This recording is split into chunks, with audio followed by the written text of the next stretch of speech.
শাসনামলে আপনারা নিরাপদ ছিলেন, থাকবেন। আমাদের দলের প্রতিষ্ঠাতা শহীদ রাষ্ট্রপতি জিয়াউর রহমান এদেশের সকল ধর্মাবলম্বীদের ধর্মীয় স্বাধীনতা নিশ্চিত করেছেন। তিনি এদেশের সকল মানুষকে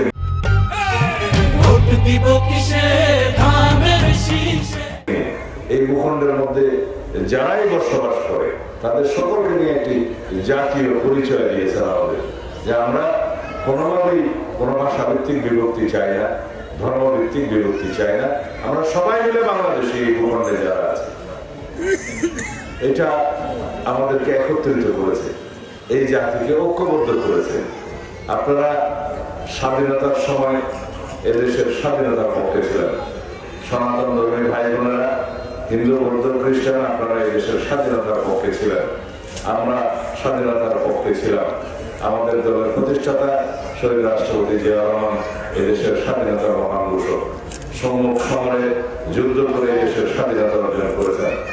আপনাদেরকে, বিশেষ করে সনাতন ধর্মী ভাই বোনদেরকে অনেক বেশি ত্যাগ স্বীকার করতে হয়েছে। কাদের হাতে? যারা এদেশের স্বাধীনতায় বিশ্বাস করেনি, এদেশের স্বাধীনতা চায়নি, তাদের হাতে। আপনাদের পূর্বপুরুষরা যারা এখনো জীবিত আছেন তারা জানে 1971 সালে কাদের হাতে তারা নির্যাতিত হয়েছিল।